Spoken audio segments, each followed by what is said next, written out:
দেশ এবং দেশের বাইরে যে যেখান থেকে ভিডিওটি দেখছেন সবাইকে আসসালামু আলাইকুম। আজ বানিয়ে দেখাবো হুবহুব দোকানের মতো ভ্যানিলা আইসক্রিম।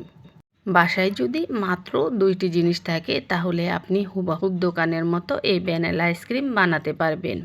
যত রকমের ভ্যানিলা আইসক্রিম আছে সবচেয়ে সহজ এই আইসক্রিমটা বানানো। চাইলে যে কেউ যখন তখন ঝটপট বানিয়ে ফেলতে পারবেন। যে পরিমাণ গরম পড়ছে আইসক্রিমটা বানিয়ে খেলে পরানটা একেবারে জুড়িয়ে যাবে। আশা করছি প্রত্যেক দিনের মতো আমার আজকের রেসিপি প্রত্যেকের ভালো লাগবে। ভালো লাগলে চ্যানেল সাবস্ক্রাইব করে পাশে থাকা অল বাটন ক্লিক করে রাখতে পারেন, তাহলে আমি যখন যে রেসিপি ছাড়বো সবার আগে আপনার কাছে পৌঁছে যাবে। আর লাইক কমেন্ট করে যাবেন, ফ্রেন্ডস ফ্যামিলির সাথে ভিডিওটা শেয়ার করবেন।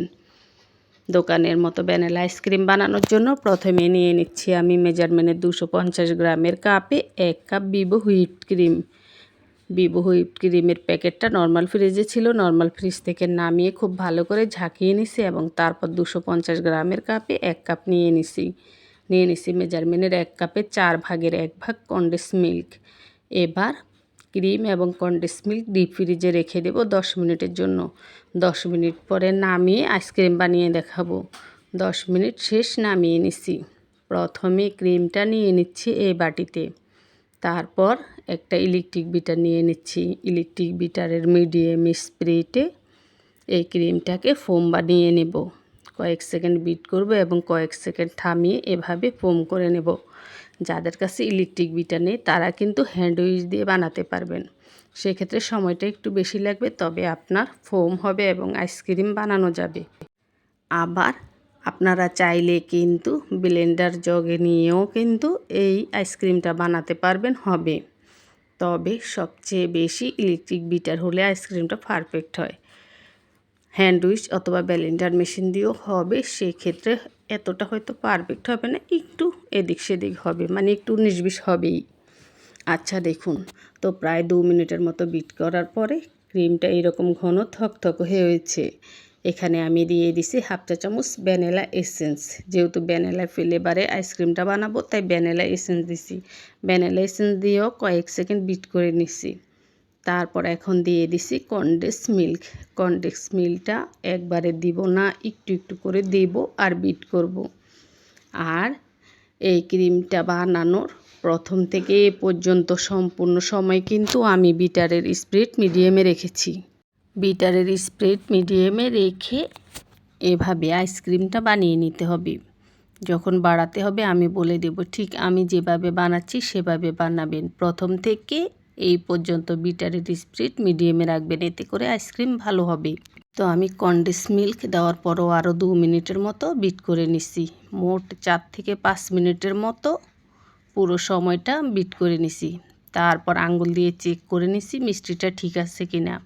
তা আপনিও চেক করে নেবেন, যদি দেখেন আপনার পছন্দ মতো আইসক্রিমে মিষ্টিটা হয়নি, কম হয়েছে, তাহলে আরেকটু কনডেন্স মিল্ক দিয়ে দিবেন, তাহলেই হবে।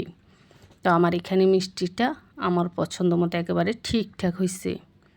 এবার আমি বাটির 4 ছাটেরগুলো মাঝখানে নিয়ে এসে আবারও কয়েক সেকেন্ড বিট করে নিছি।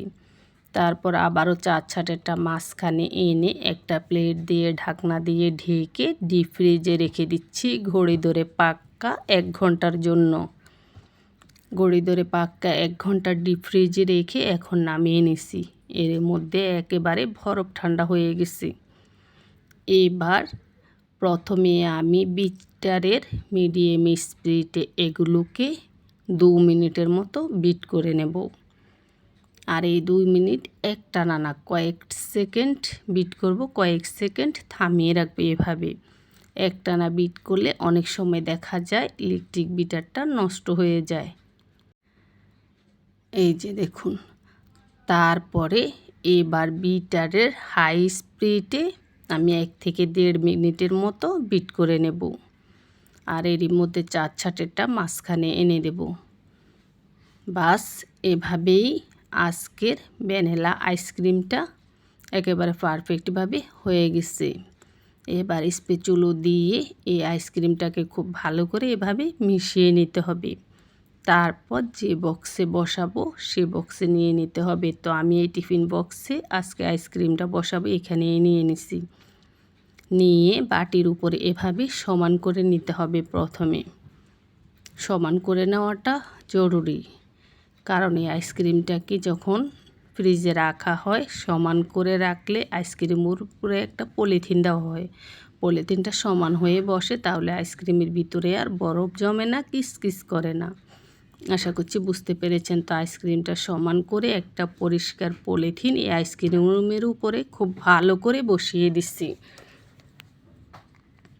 এবার ঢাকনা দিয়ে ঢেকে ডিপ ফ্রিজে রেখে দিচ্ছি আমি প্রায় 16 থেকে 17 ঘন্টার মতো। কমপক্ষে 15 থেকে 16 ঘন্টার মতো রাখতেই হবে, তাহলে এই আইসক্রিমটা খেয়ে আপনি মজা পাবেন। তো আমি 16 থেকে 17 ঘন্টা পরে নামিয়ে নিছি। দেখুন আইসক্রিমটা সেট হয়ে গেছে। আইসক্রিমটা এখন খাওয়ার জন্য একেবারে রেডি। ডিপ ফ্রিজ থেকে নামানোর 1 থেকে 2 মিনিট পর আইসক্রিমটা পরিবেশন করবেন। তো আমি ডিপ ফ্রিজ থেকে নামানোর ঠিক 1 মিনিট পরে আইসক্রিমটাকে পরিবেশন করছি। এই তো হয়ে গেছে দোকানের মতো ভ্যানিলা আইসক্রিম। স্বাদের দিক থেকে দোকানের চেয়ে অনেক বেশি, আবার ঘরে বানানো আইসক্রিম স্বাস্থ্যসম্মত, রুচিসম্মত। আশা করছি আমার আজকের এই সহজ আইসক্রিম রেসিপি সকলের ভালো লেগেছে। ভালো লাগলে প্লিজ সবাই বাসায় ট্রাই করবেন। ট্রাই করলে তো বুঝতে পারবেন যে আইসক্রিমটা পারফেক্ট হয়েছে। অনুরোধ রইল আমাকে সবাই সাপোর্ট করবেন।